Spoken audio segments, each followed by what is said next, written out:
केंद्रीय विधि एवं न्याय राज्य मंत्री ने कहा कि औपनिवेशिक कानूनों, जिसमें मुख्य ध्यान सजा पर था, के विपरीत नए आपराधिक कानूनों का उद्देश्य न्याय प्रदान करना है। श्री मेघवाल ने विवादों को सुलझाने में वैकल्पिक विवाद समाधान एवं मध्यस्थता के बढ़ते महत्व को रेखांकित किया। अस्सलामु अलैकुम, मैं ज़मीर अहमद अंसारी और आप देख रहे हैं जेड न्यूज़ फॉर यू। अर्ज़ यह है कि आपने अपने channel Z news for you को अभी तक सब्सक्राइब नहीं किया है तो सब्सक्राइब करें और साथ में दिए हुए बेल आइकन को भी दबाएं, जिससे हमारी आने वाली सभी वीडियोस के नोटिफिकेशन सबसे पहले आपको मिल सके। जून 27, 2024 सूक्ष्म, लघु एवं मध्यम उद्यम मंत्रालय ने आज यहाँ उद्यमी भारत एमएसएमई दिवस कार्यक्रम के तहत एमएसएमई इकोसिस्टम में कानूनी सुधार विषय पर एक दिवसीय कार्यक्रम का आयोजन किया। इस अवसर पर बोलते हुए केंद्रीय विधि एवं न्याय राज्य मंत्री स्वतंत्र प्रभार श्री अर्जुन राम मेघवाल ने 3 महत्वपूर्ण बिंदुओं पर अपने विचार रखे। उन्होंने कहा कि सबसे पहले ये समझना महत्वपूर्ण है कि भारत उद्योग 4.0 के युग में प्रवेश कर चुका है।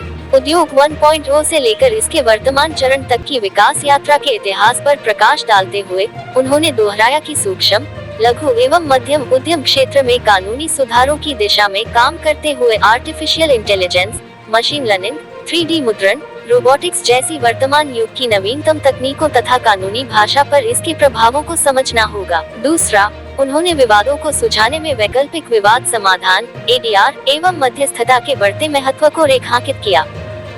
उन्होंने जोर देकर कहा कि किसी भी कानूनी समस्या का सौहार्दपूर्ण समाधान ही सबसे अच्छा समाधान होता है और सार्वजनिक क्षेत्र के उद्यम भी विभिन्न पक्षों के बीच विवाद समाधान के ऐसे ADR तंत्र से लाभान्वित हो सकते हैं। तीसरा, प्रधानमंत्री श्री नरेंद्र मोदी के दृष्टिकोण पर जोर देते हुए उन्होंने कहा कि 21 सदी भारत की सदी होने जा रही है और इस संदर्भ में भारत के पास मध्यस्थता का केंद्र बनने की अपेक्षित क्षमता है। सम्मेलन के विषय पर प्रकाश डालते हुए विधि एवं न्याय मंत्रालय के विधिक कार्य विभाग के सचिव डॉक्टर राजीव मणि ने कहा कि संस्थागत मध्यस्थता समस्याओं के बेहतर, सुव्यवस्थित एवं त्वरित निपटान और कानूनी मुद्दों को हल करने के प्रभावी तरीके जैसे लाभों के साथ आती है।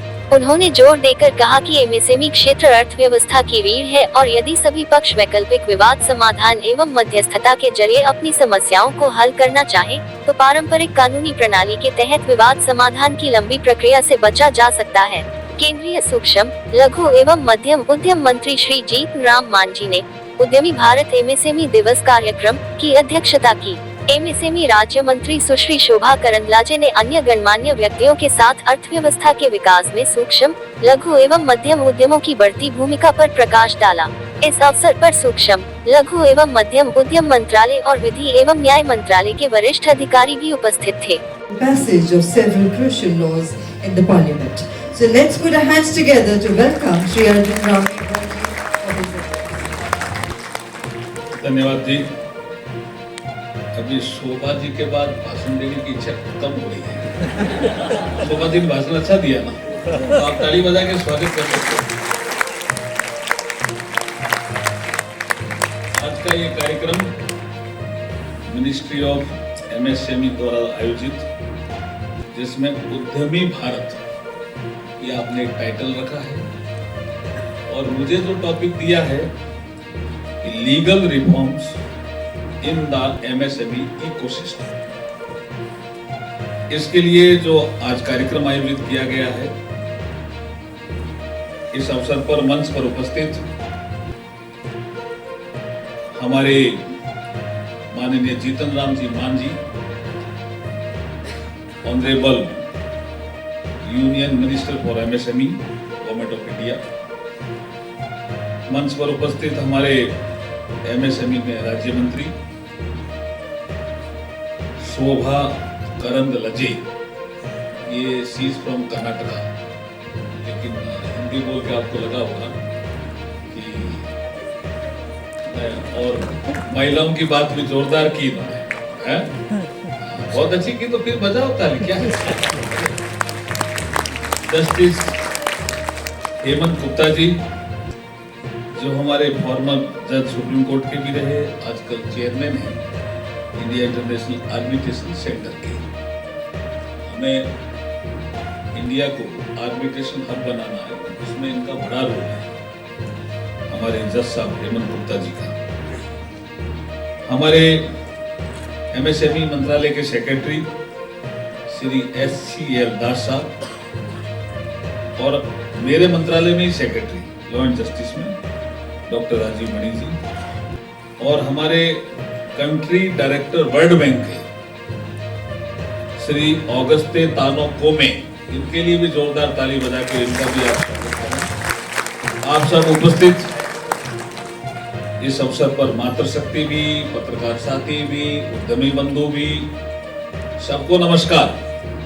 मैं जैसे अभी शोभा जी ने कहा, मैं ज्यादा समय नहीं लेने वाला, लेकिन 3-4 चीजें आपको कहने वाला। देखिए, इंडस्ट्रियल डेवलपमेंट में एमएसएमई का बड़ा रोल, इसमें कोई इनकार नहीं कर सकता। जीडीपी में एमएसएमई का बड़ा रोल, इसको भी कोई नकार नहीं सकता।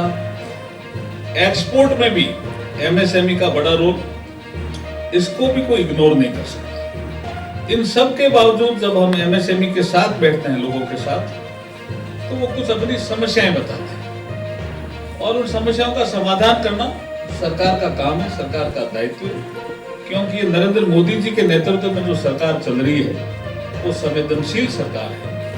और जैसे अभी शोभा जी ने कहा कि हमें इकोनॉमी की साइज बढ़ानी भी है, और जब मोदी जी आए थे 2017 में, तब हम इकोनॉमिक की साइज के मामले में 11वें नंबर पे थे, और आज जब हम 2024 में बात कर रहे हैं, तो हम 11वें नंबर से 5वें नंबर पे आगे इंग्लैंड को पछाड़ कर, तो ये हमारी उपलब्धि भी है।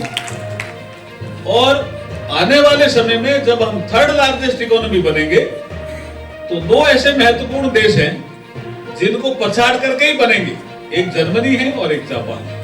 तो ये बड़ी उपलब्धि हमारी रहने वाली है। इस दिशा में हमें आगे बढ़ना है।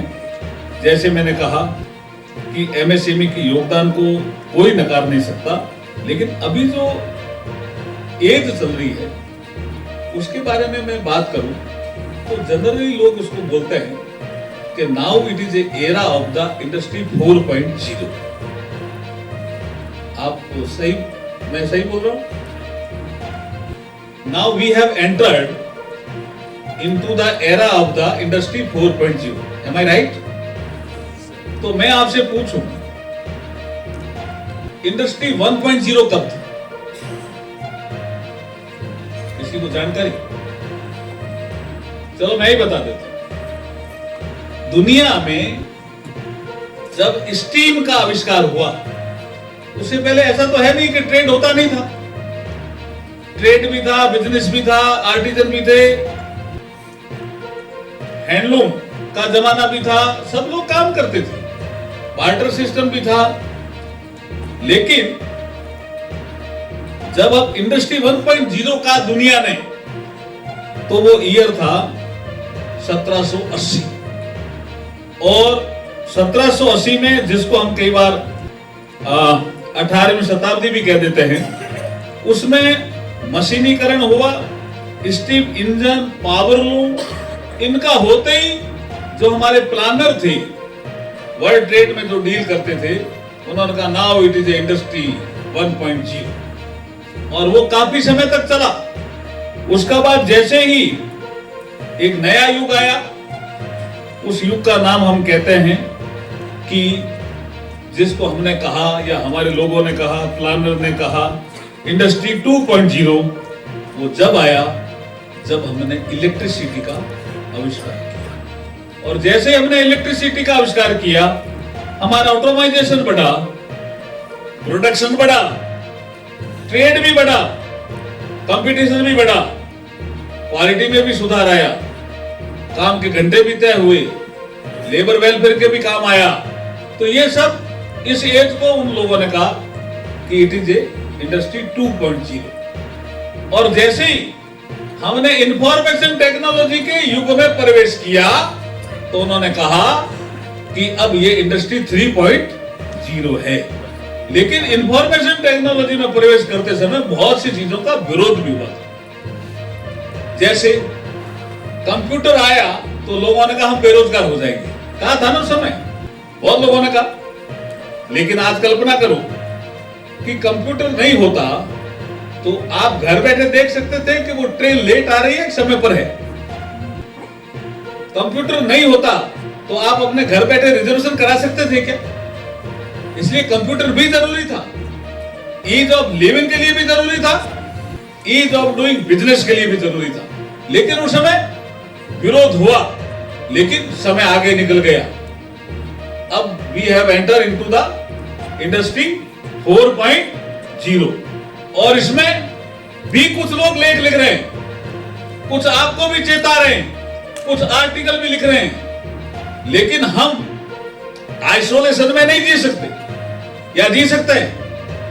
अगर वर्ल्ड के लोग इंडस्ट्री 4.0 में एंटर हो गए हैं तो हम क्या हाथ में हाथ धरा लेकर बैठ सकते हैं क्या? अब कुछ लोग मेरे पास आते हैं, क्योंकि मैंने कई मंत्रालय में काम किया तो कई लोगों को मैं जानता हूं। तो हैवी इंडस्ट्री में जब मैं था और जब मैं फाइनेंस में था तो कुछ लोग जुड़े हुए थे। अभी सीए इंस्टीट्यूट के लोग भी आए, सीएस वाले भी आए कि साहब कुछ लोग कहते हैं कि बिना ड्राइवर के गाड़ी चलेगी क्या? ये तो आर्टिफिशियल इंटेलिजेंस है, अब इसको हम रोक तो नहीं सकते ना। तो बोला क्या फिर ड्राइवर बेरोजगार हो जाएंगे? अरे भाई कंप्यूटर भी आया था तब भी ऐसी कुछ लोगों ने कल्पना की थी। लेकिन ये सब चीजें साथ चलेगी, लेकिन हम इंडस्ट्री 4.0 को रोक नहीं पाएंगे। आपके इस एमएसएमई सेक्टर में भी प्रवेश कर गया, करा नहीं करा? आप इंडस्ट्री 4.0 में जो मेजर पोर्शन है वो है रोबोटिक्स। हो सकता है आपके कम आया है, लेकिन कई जगह आ गया होगा। दूसरा है 3D प्रिंटिंग, ये तो आप यूज भी करते हो। आज जितने पुल बन रहे हैं उसमें टेक्नोलॉजी काम आ रही है। 3D प्रिंटिंग, मशीन लर्निंग, ये आप भी यूज करते हो कई जगह, करते हो नहीं करते बताओ? IoT, इंटरनेट ऑफ थिंग, ये भी आप करते हो नहीं करते हो? आपके जीवन में आ गया है IoT और ब्लॉकचेन, ये भी आ गया, नहीं आया क्या? चैटिंग में आ गया और आपकी ब्लॉकचेन टेक्नोलॉजी आ गई और आर्टिफिशियल इंटेलिजेंस आ गई। तो जब आपके जीवन में आ गई तो इन सब चीजों को सोचते हुए हमें कुछ अच्छे सुझाव दो, जिससे हम नीतियां बनाते समय जो एक पैरामीटर प्रधानमंत्री जी ने सोचा है कि एमएसएमई सेक्टर की बढ़ोतरी से हम दुनिया की 3rd लार्जेस्ट इकोनॉमी तेजी से बढ़ सकते हैं। ऐसा ही एमएसएमई डे पे विचार करने की जरूरत है। तो इस संबंध में आप कुछ सुझाव दीजिए, तो हम जरूर कुछ करने की सोचेंगे। क्योंकि मुझे सब्जेक्ट दूसरा दिया था तो मैंने कहा मैं पहले इस सब्जेक्ट पे बोल दूं। तो आपको ये सब्जेक्ट ठीक लगा? मेरा ही अच्छा लगा तो फिर ताली बजा दो यार। अच्छा लगा इसमें तो अच्छा लगा तो बजानी थी सर, क्यों शोभा जी? अब देखिए दूसरे विषय में मैं आता हूं। अब मैं आपको हमारे लीगल फ्रेमवर्क, हमने कुछ अमेंडमेंट किए, कुछ हमारे राजीव मणि जी बताएंगे, कुछ हेमंत गुप्ता जी बताएंगे। एक हमने एडीआर को बहुत जोर दिया है। एडीआर का मतलब है अल्टरनेट डिस्प्यूट मैकेनिज्म रेजोल्यूशन करके है। उसमें हम आर्बिट्रेशन भी आ रहा है, उसमें मीडिएशन भी आ रहा है। अब आप देखिए दो परिवार भाई भाई लड़ रहे हैं, हमारे पास ऐसे मुकदमे आते हैं, हमें लॉ में भी कई बार परमिशन भी देनी पड़ती है। किसी ने पार्टनरशिप खोली, किसी ने कंपनी खोली, भाई भाई लड़ रहे हैं। और कहां से लड़ रहे हैं? सबऑर्डिनेट कोर्ट से लड़ रहे हैं, हाई कोर्ट में भी गए, सुप्रीम कोर्ट में भी लड़ रहे हैं। हमने अब कहा है मीडिएशन काउंसिल के माध्यम से, हमने पार्लियामेंट में एक्ट पास कर दिया है। हमने कहा हम एक लिस्ट बना देंगे कि ये हमारे मीडिएटर हैं देश में, उसमें जो भी उपलब्ध मीडिएटर है अगर दोनों पक्ष स्वीकार करते हैं तो बैठ करके आप समझौता करो, उसमें लीगल फोर्स होगी, कोर्ट जैसी वैल्यू रखेगी। ये बहुत बड़ा चेंज किया है मोदी जी ने आपके लिए, ये बहुत बड़ा चेंज किया है। नहीं तो आप लड़ ही रहो, कोर्ट में जाना है, सुप्रीम कोर्ट में जाना है, सुप्रीम कोर्ट ने फैसला कर दिया तो रिवीजन में जाना है। ये स्थिति हमने देखी भी है और इसका फायदा पीएसयू में भी मिलेगा। 2 पीएसयू है, किसी ब्रिज में कोई ब्रिज का ठेका लिया, दोनों पीएसयू गवर्नमेंट के, वो बोल रहे हैं इसने टेंडर गलत ले लिया या कंडीशन गलत डाल दी, वो भी लड़ रहा है और दूसरा पीएसयू भी लड़ रहा है। भारत सरकार के पीएसयू हैं, फीस जा रही है, समय भी बर्बाद हो रहा है, बड़े बड़े वकील खड़े हो रहे हैं, तो उनमें मीडिएशन या आर्बिट्रेशन से, एडीआर के माध्यम से डिस्प्यूट रेजोल्यूशन क्यों नहीं हो सकता? हो सकता है ना, हो सकता है। इसी दिशा में हमने आगे कदम बढ़ाए हैं। आगे जो बड़ा विषय मैं लेने वाला हूं, जिसको हेमंत गुप्ता जी लेंगे, वो है इंडिया इंटरनेशनल आर्बिट्रेशन सेंटर का। हम इंडिया को आर्बिट्रेशन हब भी बनाना चाहते हैं। इसके लिए हमारा जो कंप्लायंस बर्डन है उसको हमने कम करने का प्रयास किया है।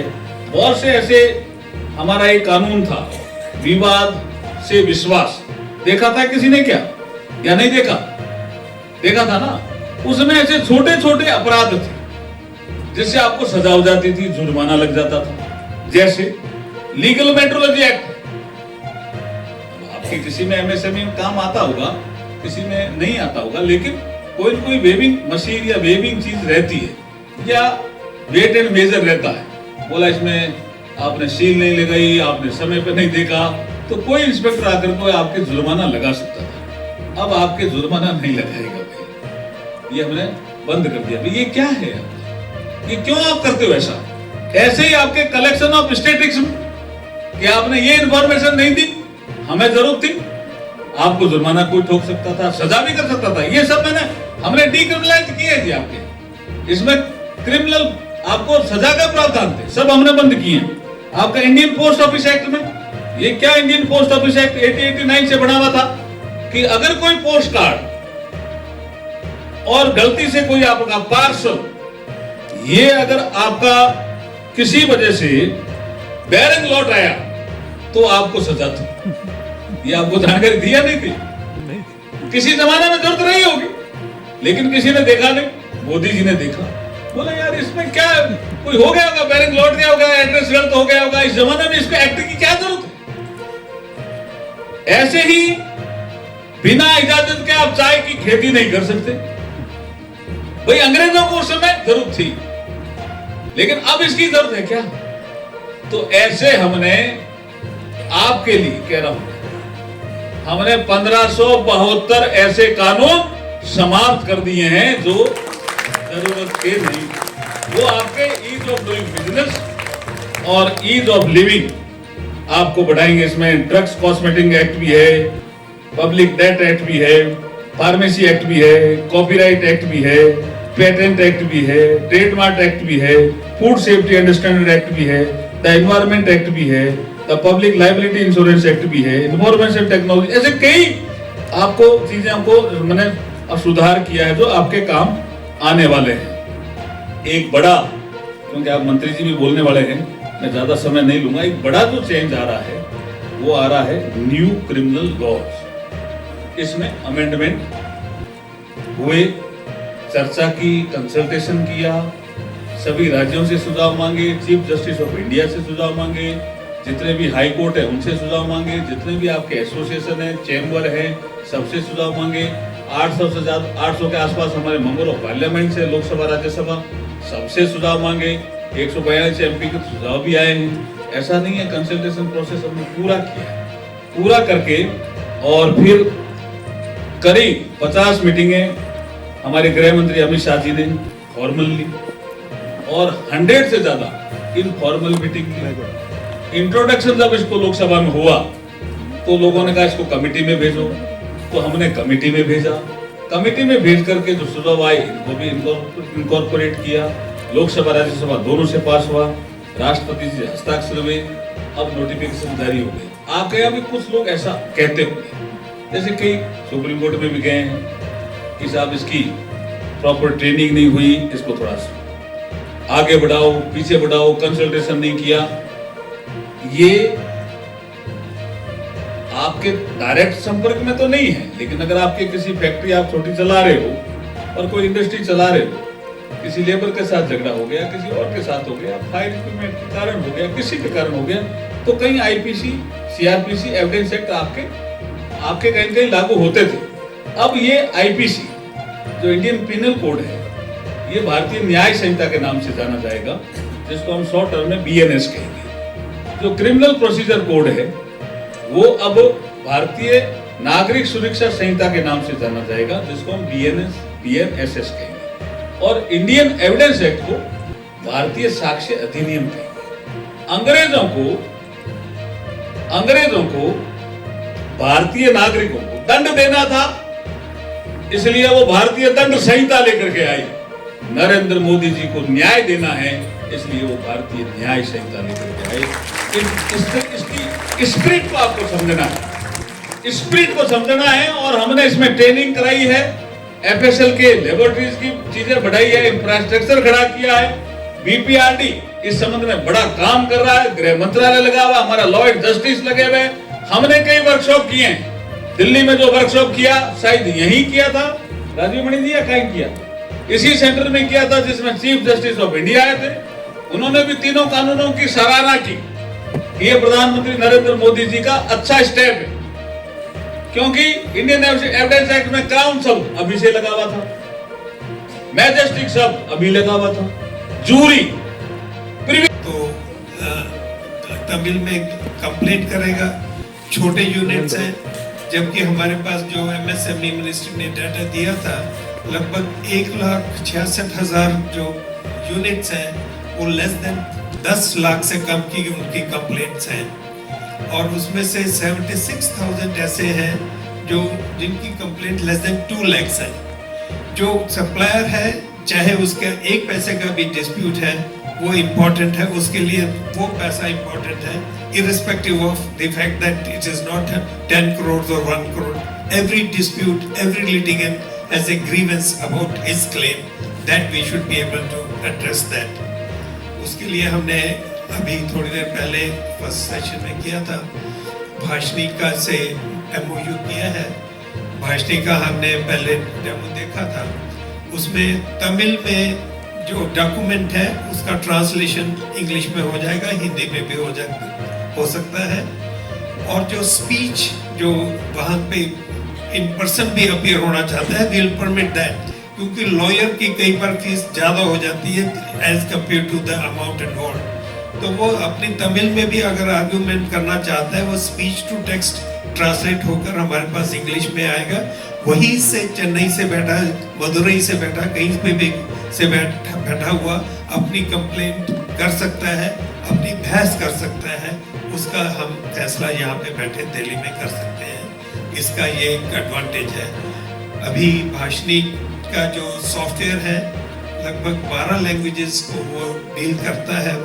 हमारे 8th कॉन्स्टिट्यूशन में 22 लैंग्वेजेस हैं, 22 में से 12 लैंग्वेजेस को अभी उन्होंने कंपेटेबल बनाया है टू ट्रांसलेट इन इंग्लिश और हिंदी। तो धीरे धीरे हो जाएगा। 12 में तो जितनी मेजर लैंग्वेजेस हैं सब आ जाती हैं, जो नहीं आती हैं वो शायद डोगरी हो सकती है या कुछ ऐसी और लैंग्वेजेस हो सकती हैं जो बहुत ज़्यादा बोली नहीं जाती है।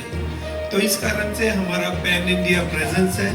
पैन इंडिया हम रेजोल्यूशन ऑफ डिस्प्यूट कर सकते हैं इन इफेक्टिव वे। हमारी फी जो है वो कम है, हम कोई फाइलिंग फी नहीं ले रहे जो किसी भी इंस्टीट्यूशन में लगती है। एडवोकेट फी भी अवॉइड कर सकते हैं if somebody wants to file it. Party is the best advocate because he knows where the grievance is, so he can file a complaint in his language, in his hand. So avoid lawyer, avoid the legal jargon. अपनी simple भाषा में complaint करें, उसका जवाब देंगे।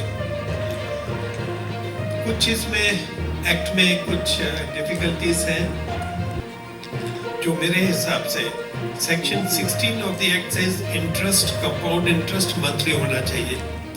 That's fair enough, क्योंकि MSME sector भी bank से लोन लेता है, बैंक भी शायद मंथली कंपाउंड करता है या don't know, different banks have different procedure, but मान लिया जाए वो ठीक है।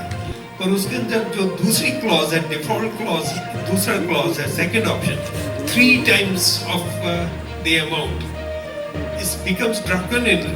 आप एक को बेनिफिट देखने के लिए दूसरे को नहीं खत्म कर सकते, तो वो सेकंड ऑप्शन खत्म होनी चाहिए। ये मेरा एक निवेदन है जो लॉ मेकर्स हैं जो अभी डिस्कस करेंगे सेकंड सेशन में, तो उसमें सेकंड सेशन में वो खत्म कर देना चाहिए कि 3 times का नहीं होना चाहिए। दूसरा एक और जो इशू है रिकवरी प्रोसीजर। मीडिएशन एक्ट में तो रिकवरी प्रोसीजर है as decree of the civil court, as a order of the civil court, but under the arbitration under the MSME act is treated to be an award of the arbitrator. Arbitrator के लिए 34 में जाना पड़ेगा, उसका सारा जो procedure है वो करना पड़ेगा। ऑफ कोर्स इंस्टीट्यूशनल आर्बिट्रेशन में अवार्ड को रिव्यू भी कर सकते हैं, उसमें जो छोटी मोटी गलतियां हैं वो भी ठीक करके की जा सकती है।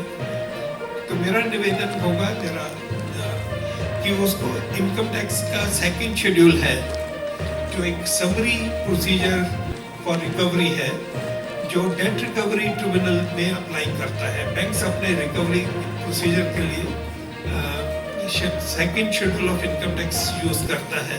कुछ एक सुबह के सेशन में कहा था कि लैंड रेवेन्यू होना चाहिए। लैंड रेवेन्यू की अपनी प्रॉब्लम्स हैं कि लैंड रेवेन्यू के लिए फिर सिविल एडमिनिस्ट्रेशन के पास जाना पड़ेगा, उनके पास इतना काम होता है कि ये बिल्कुल पीछे रह जाता है। So therefore I would suggest कि second schedule of income tax act can be a better option, but it is for the lawmakers to consider. With these words, I thank you very much.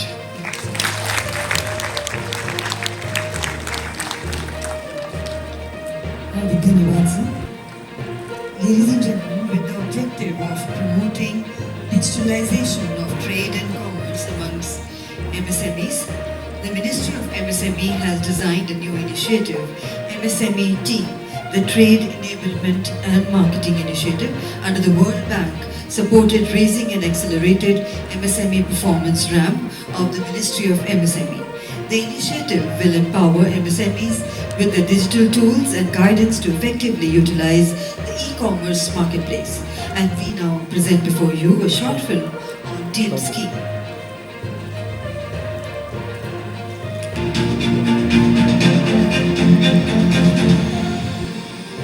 Digitalization plays an important role in all aspects of business, particularly in accessing markets. However, very few MSMEs sell on e-commerce platforms. As a result, only a small fraction of MSMEs manage to take advantage of e-commerce platforms in furthering their business. Many MSMEs face barriers such as limited digital access, financial constraints, and a lack of confidence in operating via digital trade platforms. Recognizing this, the Ministry of Micro, Small and Medium Enterprises, Government of India, has designed a new initiative, namely MSME Trade Enablement and Marketing, or TEAM Initiative, under the World Bank supported Raising and Accelerating MSME Performance, or RAM program. This initiative, in collaboration with Open Network for Digital Commerce or ONDC, will enable digital empowerment of MSMEs on e-commerce platforms that would eventually expand their customer base.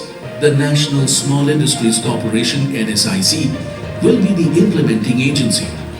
Under the MSME Team Initiative, support will be provided to the micro and small enterprises for onboarding and transacting on the ONDC network by creation of digital catalog and account management support.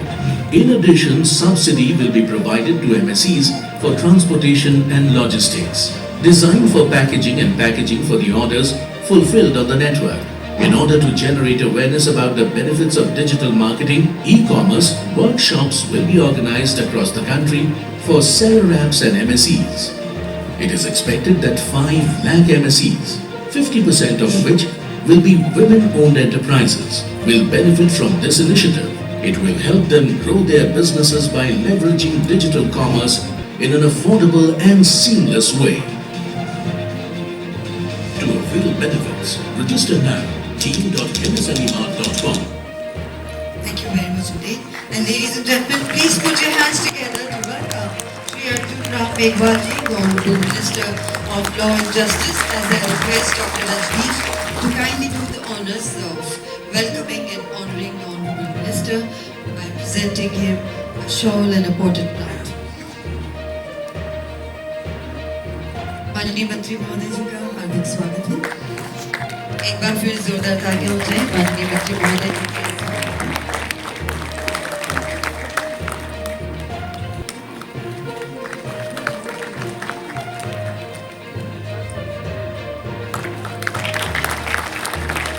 धन्यवाद sir. Ladies and gentlemen, we now warmly welcome our distinguished guest today, Sri Auguste Tano Kome, the World Bank's Country Director for India. As Sir takes on the role of Country Director for India, we look forward to Sri Kome's contribution in advancing India's development priorities. And I now have the privilege in inviting you, sir, to kindly address the August House. Let's put our hands together to welcome him. Thank you, Namaste. Honorable Minister, Union Minister of MSME, Shri Chitanram Munji. Honorable Union Minister of State with independent charge for the Ministry of Law and Justice. जो कि MSME मंत्रालयों की विभिन्न स्कीमों की beneficiaries हैं। सबसे पहले आमंत्रित करते हैं miss Hemlata Chandra, proprietress of Mrs Atom electric private limited, Uttar Pradesh, who is engaged in the manufacture of flame-proof and explosion-protected safety equipment, a wage benefit under testing fee reimbursement initiative. ऐसे ही राजीव मानी जी, Hemant Gupta ji, and Tano Kome ji, who is representing World Bank. सब मेरे MSME परिवार लोग who are sitting here from different field, media friends. Welcome to Udyami Bharat. Welcome to MSME परिवार. ये परिवार हम साथ बैठे हैं, एक लक्ष्य लेकर हम बैठे हैं। हमारे प्रधानमंत्री जी का इच्छा है नहीं 2047 में भारत को विकसित भारत बनाना। विकसित भारत बनाने के लिए किसका मदद चाहिए? कौन करने वाले हैं? You are the real representatives of विकसित भारत, क्योंकि आप अभी 20 करोड़ लोगों को एम्प्लॉयमेंट अभी दे रहे हैं और आने वाले दिन में भी आप देने वाले हैं। ऐसा एक बड़ा परिवार हम इधर बैठे हैं। We are representing 20 crores of people. MSME एक ऐसा क्षेत्र है, हर गांव में हम बना सकते हैं, हर गांव हम पहुंचा सकते हैं।